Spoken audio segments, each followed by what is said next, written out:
Hallelujah hallelujah. आज के जो वायदा वचन भजन संहिता 66 का Psalm 66:12 Psalm 66:12 तूने हाँ घुड़चलों को हमारे सिरों के ऊपर से चलाया। हाँ हम आग और जल से होकर गए, परंतु तूने हमको उबार के सुख से भर दिया। हाँ, परंतु तूने हमको उभार कर सुख से भर दिया। यहाँ हिंदी में सुख शब्द काम लिया गया।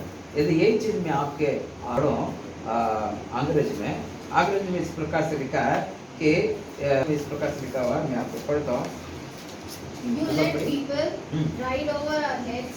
We went through fire and water, but you brought us to a place You of brought us in the place of abundance. in a great abundance. NLT में लिखा हुआ great abundance, right? तो यहाँ पर देखिएगा सुख मतलब बहुत ही बड़ी आशीष है। कौन सी? बहुत टाइप का चीज, बहुत टाइप का आशीष है ना। तो यहाँ पर क्यों लिखा घुड़ सवारों को हमारे सिर के ऊपर चला दिया और आग और पानी के क्या आग और जल के होकर हम दे।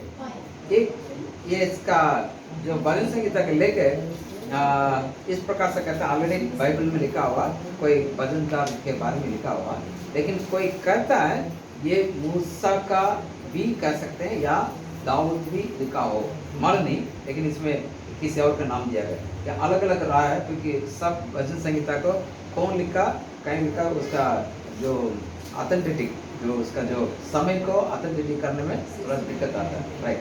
यहाँ पर हम ध्यान देंगे यहाँ किसके बारे में दिया है ना। अभी आप इधर ध्यान देंगे, बहुत आशीष करेंगे, राइट। ये जब इजराइल लोग को 420 वर्ष से गुलामी में थे, वो लोग उस गुलामी से बाहर ला रहा था, तब की बात है। ये गीत किसके बारे में लिखा हुआ, उसके वक्त आप एक बार मेरे साथ पढ़िएगा, प्रवीण हमारे लिए पढ़ेगा। इसका 8 और 9 वचन पढ़ो, सॉरी 6 वचन पढ़े। उसने समुद्र को सूखी भूमि कर डाला, उसने समुद्र को सूखी भूमि डाला, वे महानद में से पाव पाव पार उतरे। हाँ, यानी लाल समुद्र को उन्होंने जब पार किया और उसको सुखा दिया, उसके ऊपर लिखा हुआ है ना। लाल समुद्र क्या किया उन्होंने, आप निर्गमन की किताब निकालेगा, निर्गमन की किताब, वहां पर आप देखेंगे 14 का 21, निर्गमन 14 के 21, एक्सोडस 14:21। तब मूसा ने अपना हाथ समुद्र के ऊपर बढ़ाया और यहोवा ने रात भर प्रचंड पुरवाई चलाई और समुद्र को 2 भाग करके जल ऐसा हटा दिया जिससे उसके बीच सूखी भूमि आग हो गई। सूखी भूमि यानी परमेश्वर ने लाल समुद्र को 2 भाग करके सुखा दिया। तो कहता है घुड़ सवार का हमारे ऊपर से चलने दिया, मतलब भले हम लोग 420 वर्ष गुलाम में थे, है ना, तकलीफ में थे, समस्या में थे, आग और ये प्रकार के समस्या में थे हम लोग, फिर भी आपने क्या किया, अब हमें सुख के पास ग्रेट अबंडेंस, बहुत ही बड़ा आशीष में लेकर आए। यदि आप इस 8 और 9 वचन पढ़ेंगे इसी अध्याय का 66 का 8 और 9। हे देश के लोगों, हमारे परमेश्वर को धन्य कहो। कहता है भाई ऐसे ऐसे बड़े चिन्ह और चमत्कार करने वाले मेरे परमेश्वर को तुम बड़ाई करो, ए देश के लोगों। और उसकी स्तुति में राग उठाओ, उसकी स्तुति में जो हमको जीवित रखता है, जो हमें जीवित रखता है और हमारे पाँव को टलने नहीं देता, वो हमारे पाँव को टलने नहीं देता। भले हम 420 वर्ष किसी देश के अंदर हम गुलाम में थे, फिर भी हमारे पाँव को टलने नहीं दिया है। Hallelujah hallelujah hallelujah. परमेश्वर महान है, महान कार्य करता है। अभी आप और हम हमारे जीवन के बारे में सोचें, है ना। जो मैं इस वचन जब मुझे लगभग पिछले महीने 19 तारीख को मिला, 19 या 20 तारीख को मुझे मिल गया था। ये वचन ऊपर विचार करता रहा, अध्ययन करता रहा, विचार और अध्ययन सब परमेश्वर मुझे याद दिलाया। कब? जब मैं शुरू में 2011 में हम लोग कहाँ पर बाइंदर है 2011 अगस्त 5 तारीख हम लोग बाइंदर बाइंदर जैसे हम लोग हमारे जो मेरे मिसेस के सहेली जो यहाँ पास में दोस्त दुकान रखती है उसके मकान है वो चार्ली टाइप में ही है लेकिन वो लोग ये बिल्डिंग में था लता बिल्डिंग आप सब जानते हैं जो गिर गया है ना हाँ लता बिल्डिंग उसी लता बिल्डिंग में हम लोग रहते थे और उसी लता बिल्डिंग अंदर जैसे हम लोग सारे सामान बाइंडर से सारे धारावी से लेकर आ रहे थे वहाँ ऊपर चौथे माले से हम नीचे गाड़ी से नीचे उतरे और सामान खोलने के लिए तैयार हैं वहाँ से बहुत बड़ा चूहा को ऊपर से नीचे फेंके ऐसे फेंके तो उसका जो ब्लड जो है मेरा इसके जो नाना है खड़े हैं मैं खड़ा हूँ ऊपर ये चीटर मारा लोग कैसे बोलते होंगे नाना बोला अब खोलना मत अरे खोलना मत क्योंकि नाना पुराना आदमी है क्या बोलता है खोलना मत ये शुभ नहीं है ये घर शुभ नहीं तेरे लिए अशुद्ध है हम बड़ा संसार में अच्छी पोजीशन में काफी अच्छा बात थे उस संसार से छोड़ के नया सील का एक लम्हा है बाइंदर जैसे नया अभी नहीं अजनबी एरिया हमारे लिए कोई नहीं जानता सिर्फ एक दो लोग जो जानते हो हमारे खास रिश्तेदार भी नहीं उस दिनों को भी याद किए और जैसे हम उसी मकान में आके रहने लगे स्कूल से फोन आया इन दोनों बच्चे 80 में पढ़ते तमिलनाडु में तो वहाँ से उन्होंने ये कहा कि आपका क्या है इतने दिन आप किसी संस्था में थे तो बच्चे को आपने जब से एडमिशन करके आपने डाला तब से इस साल का 6 महीने का जो आपका फीस जो भरा गया वो उन्होंने रिटर्न ले लिया अभी आपको बच्चों को जैसे आपका 10th का इसका 10th का एडमिशन इसका 8वीं का दोनों को क्या है आपको शुरू से लेके आज तक का अगस्त तक का आपको क्या करना है पेमेंट करना है और उस वक्त हमारे पास कुछ नहीं ये ट्रक तो हमारे लिए फ्री में मिल गया तो हम यहाँ तक आगे सामान लेते पैसा नहीं उन दोनों को मैं याद कर रहा था कैसे कैसे समस्या कैसे कैसे पीड़ा उस वक्त और मुझे गुस्सा भी आ रहा उस संस्था के ऊपर जिस संस्था में इतना मेहनत किया मैंने और परमेश्वर के नाम से वहाँ राजस्थान में एक राज्य को खड़ा किया राजस्थान में जब हम लोग नए सर्वे के लिए गए थे तब वहाँ ऐसे बोला यू कैन नॉट सर्वे इन राजस्थान आप राजस्थान में रह नहीं सकते क्योंकि यहाँ बहुत विरोध कौन है अब वो भी तुम कौन से क्षेत्र में जा रहे हो शेखावटी एरिया में शेखावटी एरिया में आपको रहने नहीं देंगे जिस दिन परमेश्वर वायदे किया उस नगर में मेरे लिए अनेक लोग डरम उस वायदे के लेके गए और वहाँ पर बड़ा बड़े खलीसे बनाने में मदद की भले आया दुख और तकलीफ आया गाड़ियाँ तोड़ दिया गया हाथ तोड़ दिया गया सब कुछ कर दिया गया फिर भी वहाँ पर खड़े होकर जो हमें मारे वो प्रभु में आने के लिए प्रभु मौका दिया तो उन दोनों को मैं याद कर रहा था अब परमेश्वर कैसे रखा सुख का जीवन एक समय था तकलीफ और परेशानी और अभी हम लोग यहाँ महीने का 5,000 रुपये देते हैं इस जगह का 4 हफ्ता या 5 हफ्ता हम सेवा करते हैं उसके लिए क्या है 5,000 फिर भी उन दिनों में 5,000 दे सकता था क्या यकीनन हमारा पास दे नहीं सकते क्योंकि हमारा खाने के लिए हम बहुत परेशान थे कहीं आसपास पड़ोस से आप खाना बनाए सुख के मतलब क्या है बोला मेरे से तो तुम्हारा उम्र ज्यादा है तुम ज्यादा जानते हो क्या कहता है सुख के जीवन का मतलब क्या मालूम इस जीवन में सारे आशीष के साथ जीना ये क्या बोलेगी नहीं हम लोग का भी उपवास में क्यों मेरे बच्चे को मुझे पढ़ाना हमारा पेट खाली होने से कोई बात नहीं यही था जीवन ऐसे परमेश्वर हम सबको लेके आया लेकिन अभी कहाँ पर लेकर आया ऐसे जगह पर लेकर आया जहाँ सुखदायक जीवन में प्रभु लेकर आया हालेलुया परमेश्वर ऐसे जीवन करता है और वो कंप्लीटली में आशीष करता है हालेलुया बड़ी चीज थैंक यू प्रियो यदि ऐसा प्रभु हमें करता है वो प्रभु महान है तो आज मैं इस प्रकार से बातें आपके सामने रखना चाहता हूँ कि living in an abundance life यानी बहुतायत के जीवन में हमें जीना है परमेश्वर हमें कैसे लाया दुख और तकलीफ और समस्या भरी जीवन से अब कहाँ लिखा है सुख भरी जीवन आशीष के जीवन में और कई प्रकार के समस्या का हल कर प्रभु हमें आशीष यदि समस्या हल भी नहीं हुआ, आज से आप देखिएगा कैसे परमेश्वर समस्या का हल करता है। हालेलुया। यूहन्ना रचित सुसमाचार 10वां अध्याय उसका 10वां पद। चोर चोरी करने आया।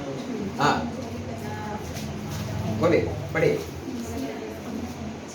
चोर किसी और काम के लिए नहीं, किसी पर और काम के लिए नहीं, परंतु केवल चोरी करने और गाट करने और हाँ। नष्ट करने को आता है। मैं इसलिए आया लेकिन मैं यीशु मसीह इसलिए इस दुनिया में आया हूँ कि वे जीवन पाए वो है वे इस जनता, इस पूरा यूनिवर्सल यानी पूरा संसार के लोग जीवन पाए और बहुत से पाए। बहुत ऐसे पाए। हालेलुया। परमेश्वर हम सबको पहले जीवन दिया और बहुत ऐसे। हालेलुया। जीवन कैसे जीवन? पहले हम यीशु मसीह के जब नहीं मानते हैं तब ये प्रत्येक व्यक्ति जीवन जी रहा है, इसमें कोई डाउट नहीं। पूरा पृथ्वी के अंदर जितने भी जो लोग रहते हैं प्रत्येक जन जी रहा है, इसमें कोई डाउट नहीं। लेकिन उनके अंदर असली जीवन है क्या? जीवन है ने वो जीवन जो मैं मरने के बाद कहाँ रहूंगा उसकी जानकारी। मैं राजस्थान में बहुत साल रहा, करीबन 24 साल के ऊपर रहा। वहां पर कई बड़े बड़े लोग से हमसे हमारे बातचीत होती है, क्योंकि मालूम नहीं मेरे दोस्त एक है मेरे उम्र का, वो जवान बच्चे के साथ बहुत जुड़ा हुआ रहता है और मैं हमेशा बड़े बड़े लोगों के बीच में रहता हूँ।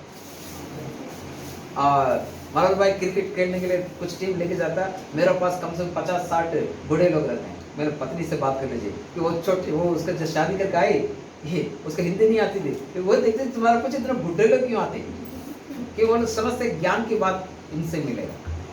तो मैं कई बार उनसे बात करता है, बाबा आपका सुख के जीवन है। कोई 70 साल का 80 साल के लोग बोलते हैं भाई जब से इसी पृथ्वी पर मैं आया अब से सुख के जीवन के बारे में तो मैं नहीं जानता, लेकिन दुख के जीवन हम जानते। कितनी तकलीफ समस्या के बीच में बच्चों को पैदा किया, उन्हें पढ़ाया और खूब खेती बाड़ी करके हम कमाया, सब कुछ किया। अभी हमारा बहू आने से बेटा बात नहीं करता। बेटी यहाँ से शादी करके गई, बोलती मांगती है मेरे को इतना दो नहीं तो तेरा घर नहीं आऊंगी। ऐसा समस्या। कोई अच्छा धार्मिक व्यक्ति रहता है, उससे मैं बात, आपके पास कमी नहीं ना, आपके पास अच्छा ना, मेरे पास कमी तो नहीं है लेकिन दुख बहुत ज्यादा है। बोला सुख मेरे जिंदगी में नहीं, लेकिन आप और हमें परमेश्वर जीवन दिया। कौन सा जीवन? इस मसीह को जो लोग मानते हैं वह एक ऐसे जीवन देता है, उस जीवन में शांति और आनंद है। इसलिए परमेश्वर ने वायदे किया, क्या किया? मैं अपना शांति तुम्हें देता हूं। हालेलुया। वो जो शांति अंदर है वो नया जीवन, और उसके साथ साथ क्या कहता है? बहुत जीवन। मतलब अभी जो जीवन है चलने फिरने के जीवन, लेकिन इसमें हर दिन चमत्कार के जीवन, हर दिन हर प्रकार का आशीष के जीवन, जो आप चाहोगे उसको परमेश्वर भरपूर आशीष के साथ लेके चलने वाले जीवन। हालेलुया। वो देने के लिए तैयार, इसलिए ये समस्या है, ये वायदा किया और दिया भी। आज उसे अबंडेंस, इसे जीवन के बारे में देखिए। उसके पहले शैतान क्या करता है? शैतान का काम क्या हम सब जानते हैं ना, और आंध्र प्रदेश तमिलनाडु में अच्छी तरह आप लोग जानते होंगे। ये काला, यहाँ तो ब्लैक मैजिक बोलते हैं, काला जादू बहुत ज़्यादा होता है ना। मैंगलोर वगैरह क्या होता है, ब्लैक मैजिक बहुत होता है ना। यहाँ इतना नहीं, बिहार में ज़्यादा होगा, उसके बाद साउथ में बहुत ज़्यादा होगा, है ना। क्या करते हैं, किस लिए करते हैं? वश में कर, किस लिए करते हैं? अभी अच्छा कोई व्यक्ति बढ़िया कमा रहा है, थोड़ा सा अच्छा मकान बना दिया, अच्छा कपड़ा पहन लिया, थोड़ा सोना वोना पहना, भाई ये हमसे बढ़ गया, इसलिए क्या करता हो? कुछ कर। शैतान को ही करता है ना, उसके काम में किससे काम में लेता है? इविल स्पिरिट को, शैतान को। क्या करता है? इसके जाओ वहाँ करो। ऐसे मेरा घर भी था, हम लोग कैथोलिक परिवार से पूर्व में ग्रहण किया, कैथोलिक परिवार से आया। मेरा पापा पढ़ लिखा था, गवर्नमेंट जॉब मिल गया, अच्छी पोजीशन में आ गए, मकान बन गया हमारा, और खेती बाड़ी ले लिया, सब कुछ। जहाँ कुछ भी नहीं था, मेरा दादाजी ने सब कुछ खत्म कर दिया, उन्होंने कुछ किया, है ना। तो पापा के विरोध में क्या कर दिया? कुछ बना दिया। और एक प्रभु के दास आया प्रचार के लिए, आकर जैसे पैर रखा हाथ वहां पर हमारे घर के सामने, विनोद आया हुआ, जैसे पैर रखा, मैंने कहा क्या व्हाटएवर इसमें कुछ है? अरे क्या है भाई, नहीं इसमें कुछ है, तोड़ दे, वहाँ आपको ताबीज क्या बोलते हैं उसका, ताबीज। वो मिलेगा, तो तोड़ दिया तुरंत, वहाँ मिला। और उसमें क्या, कई प्रकार के बाल, कपड़े का टुकड़ा, सब कुछ उसमें था। हालांकि मैं उसके पहले विश्वास नहीं करता, बाद में विश्वास नहीं करता, क्योंकि वचन में क्या है, इस्राएल के विरोध में ना तो कोई तंत्र, कोई काम नहीं करेगा। तो शैतान का काम क्या है, किसी ना किसी को कोई भी व्यक्ति के जीवन ना देने, उन्हें क्या करना, बर्बाद करना। तब जाके हमारे घर में सारे आशीष के साथ थे, अचानक मेरे सिस्टर बीमार होने की वजह से लाखों रुपए खर्च हो गए। लेकिन जब हमने प्रभु को मालूम किया, विश्वास किया, तो सब दूर हो गया। तो शैतान का काम हमें से क्या है, बिगाड़ने का काम, सुधारने का काम नहीं है ना, राइट। अभी हम जो यदि परमेश्वर का बहुत जीवन है, उसमें खास बातें मैं आपको बोल के बंद करना चाहूँगा। पहले एक वचन पढ़ेंगे, बाद में 3 महत्वपूर्ण बातें सुनेंगे। फिलिप्पियों का पत्र 4 अध्याय उसका 19वां वचन, फिलिप्पियों 4 और उसका 19। मेरा परमेश्वर भी अपने उस धन के अनुसार जो महिमा से मसीह यीशु में है, तुम्हारी हर एक घटी को पूरा करेगा। यानी यीशु मसीह इस बात को वायदा करते हैं, यदि आपके अंदर कोई कमी घटी है, यीशु मसीह के पास महिमा का धन है। क्या है, महिमा का धन, प्रॉस्पेरिटी, सारे प्रॉस्पेरिटी, संपन्न किसके पास, समृद्धि। वो कहता है उसके जो आपके सारे कमी घटी को, उसके पास जो महिमा का धन है, उसमें से आपको पूरा करेगा। हालेलुया। पास्टर कभी आपको पैसा देकर आशीष नहीं कर सकता, कोई ब्रदर सिस्टर आपको देकर आशीष नहीं करता। यहाँ तक अंबानी के पास जाइए, वो 1 करोड़ रुपए भी देगा, वो भी हमारे हाथ में कोई काम कर लेगा, है ना। आएगा, हम 1-2 मकान खरीदेंगे, खत्म, कुछ खरीदेंगे, 1 करोड़ रुपए खत्म, बाद में उसका मेंटेनेंस करने की दिक्कत है। आप जानना चाहते हैं, आप जाकर देखिए, खंडाला में जाकर देखिएगा, वहाँ जितना भी लोकल प्रॉपर्टी था, बड़े बड़े बिल्डर को उन्होंने दिया बनाने के लिए, होटल ये सब बनाने के लिए, करोड़ों रुपए मिला। वो खुश हो गया, अरे वहाँ हमने कभी करोड़ों रुपए नहीं देखे। लिया, घर पर रखा और बोला, बेटे इससे पढ़ाई लिखाई करना, तुम बड़े हो जाना, बाद में तुम ऐश करो। और बच्चे लोग क्या किए, बच्चा और पोता सब पैसा निकाला, बाबा पढ़ना पढ़ना पढ़ना, ना पढ़ाई हुआ, ना कुछ कमाई किए। कुछ लोग तो कुछ गाड़ी भी खरीद लिया, वो सब कुछ खत्म। आज जाके देखिए, वहाँ गांव में जाके देखिए, कई लोग वैसे गरीब है। भाई तुम्हारा पास जमीन था, हमने बेचा, सब कुछ किया, क्या किए, सब कुछ चला गया। मेरे पोते इतने सब उड़ा दिए, अब वो भी पढ़ लिखा नहीं, वो भी नंगा घूम रहे, हम भी नंगा घूम रहे, जमीन के मालिक ऊपर। लेकिन ये समस्या क्या कहता है, ये समस्या क्या कहता है, उनके करोड़ों रुपए मिलने से नहीं है, लेकिन कहता है मेरे कमी में तुम्हारे सारा कमी घटी गई। ऐसा 3 महत्वपूर्ण बातें हम सुनेंगे, प्रभु के नाम को महिमा करें। पहले तीमुथियों 1 अध्याय उसका 12 वचन से, पहले तीमुथियों 1 अध्याय 1 मिनट 14 वचन पढ़िए, बाद में देखिए। 1 से लेके 17 वचन है, मतलब पहले तीमुथियों 1 अध्याय का 12 से लेके 17 तक, लेकिन 14 पढ़ेंगे। और हमारे प्रभु का अनुग्रह उस विश्वास और प्रेम के साथ, जो हमारे प्रभु परमेश्वर का अनुग्रह उस विश्वास और प्रेम के साथ जो मसीह यीशु में बहुतायत से हुआ। यानी इस मसीह का जो आप यहाँ पर आप देखेंगे, अनुग्रह कैसा है, वो बहुतायत से हो। अभी यीशु मसीह इस दुनिया पर आकर के मर के जीने उठे, आज कोई इंसान पाप के जीवन से छुटकारा प्राप्ति नहीं कर सकता। प्राप्ति ऋग्वेद में इस प्रकार से लिखा हुआ बता रहा हूँ, ऋग्वेद है ना। मैंने तो हिंदी ट्रांसलेशन पढ़ा है, मुझे संस्कृत नहीं आता, हिंदी अनुवाद वाला पढ़ा। उसमें लिखा है कि लघु बहाए बिना पाप की क्षमा नहीं, लघु बहाए बिना पाप की क्षमा नहीं। मतलब यदि मनुष्य को पाप क्षमा होना है तो लघु बहाना। इसलिए हमारे पूर्वज क्या करते थे, बलि बकरा बलि चढ़ाते थे। चढ़ाएगा। बलि चढ़ाते बलि चढ़ाएगा। लेकिन बलि चढ़ाने के बाद भी क्या उनके अंदर पाप के मोक्ष मिला? नहीं। प्रत्येक व्यक्ति इस बात को जानता है, यीशु मसीह, वो यीशु मसीह के अनुग्रह, हालेलुया, वो बहुत ऐसा है। इस महीने में परमेश्वर का अनुग्रह हमारे ऊपर बहुत है।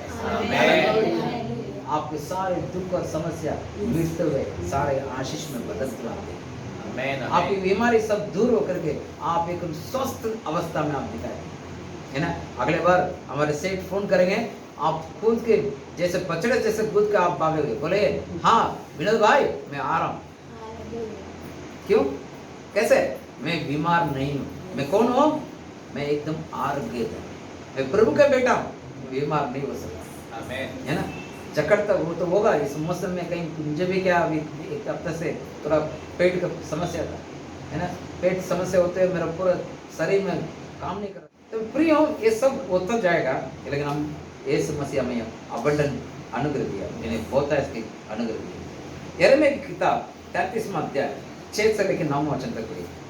यिर्मयाह 33 6 to 9। हाँ जी। देख, मैं इस नगर का इलाज करके इसके निवासियों को चंगा करूंगा, उन पर पूरी शांति और सच्चाई प्रकट करूंगा। हाँ, शांति और सच्चाई प्रकट करेगा। मैं यहूदा और इस्राएल के बंदियों को लौटा ले आऊंगा। यहाँ देखिएगा बड़े ध्यान से, पहले तो चंगाई के विषय कर रहे हैं, दूसरा कह रहे हैं यहूदा के बंदियों के क्या करूंगा? लौटा लाऊंगा। हाँ, उन्हें पहले के समान बसाऊंगा, उन्हें पहले के समान बसाऊंगा। हाँ, मैं उनको उनके सारे अधर्म और पाप के काम से शुद्ध करूंगा। हाँ, और जो उन्होंने मेरे विरुद्ध किए हैं और उन्होंने जितने अधर्म और पाप के काम मेरे विरुद्ध किए हैं उन सब को मैं क्षमा करूंगा। हाँ, जो भी काम किए उन सबको क्षमा करेगा, क्योंकि वे वह सब भलाई के काम सुनेंगे जो मैं उनके लिए करूंगा। वे सब कल्याण और शांति की चर्चा सुनकर जो मैं उनसे करूंगा डरेंगे और थरथराएंगे। वे पृथ्वी की उन जातियों की दृष्टि में मेरे लिए हर्ष और स्तुति और शोभा का कारण हो जाएंगे। हर्ष, स्तुति और शोभा, यानी बहुत इसका शांति। मैं प्रभु कहता है कि मैं फिर से फंसाऊं, फिर से जो जिस जगह पर आप हट गए उस जगह पर प्रभु लेकर आमेन, आमेन, आमेन। आपकी जो स्वस्थ आरोग्य था पहले जैसे थे वैसा परमेश्वर करेगा। आपका जो इनकम जितना पहले था, अभी लॉकडाउन वजह से आप नीचे चला गया या आपका काम धंधा छूट गया, सब कुछ वहाँ परमेश्वर करता है फिर से, आमेन, फिर से बना कर देगा। हालेलुया। इस काम के लिए मैं प्रभु को धन्यवाद दे रहा था। पिछला बार बड़े में दुखी था क्योंकि चर्च पे क्या करते हैं, दीवार तोड़ के चले गए, इतना ऊंचा तक आ गया, तोड़ दिया।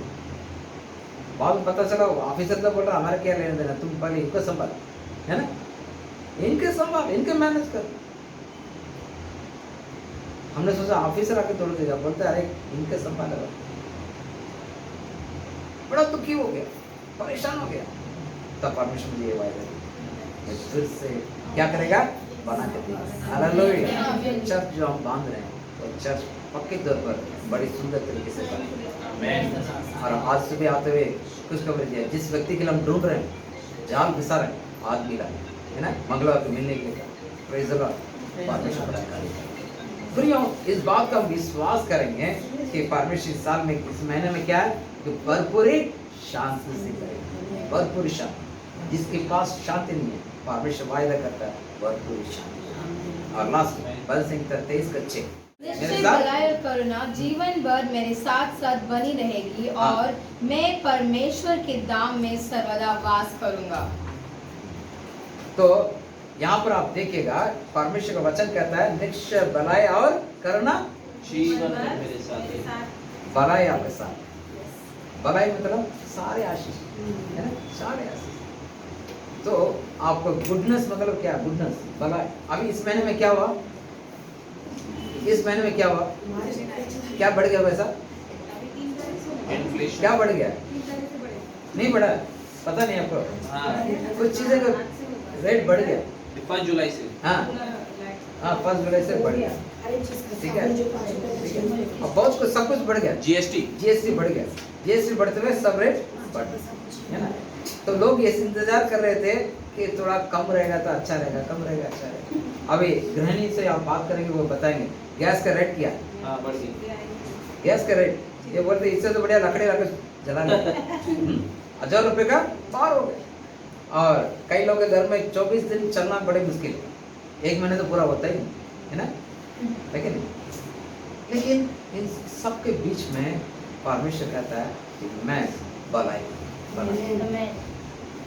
मैं करना और भलाई हर दिन हर वक्त हमारे साथ। हालेलुया। परमेश्वर बात है इस महीने परमेश्वर ये बहुत तरह के जीवन को वायदे, ये बहुत तरह के जीवन हमें रहेगा, भरपूर ही रहेगा। इसका आप विश्वास करिए। क्या करिए? विश्वास करिए। और आपके जीवन में पहला परमेश्वर आपको आप उसका अनुग्रह का आपने पहचान लिया तो अनुग्रह से बढ़ेगा, इतना आशीष पाएंगे आप उसके अनुग्रह। आपको जो खोया हुआ जितने भी खोया आपको जो पैसा है सब आपको मिलेगा। परमेश्वर ऐसा प्रूव है कि हमारा प्रत्येक जरूरत को पूरा करेगा। तो क्या करेगा? पहले आपको अनुग्रह से भरेगा और दूसरा शांति देगा और पूर्ण से भरपूरी आशीष भरपूर करेगा।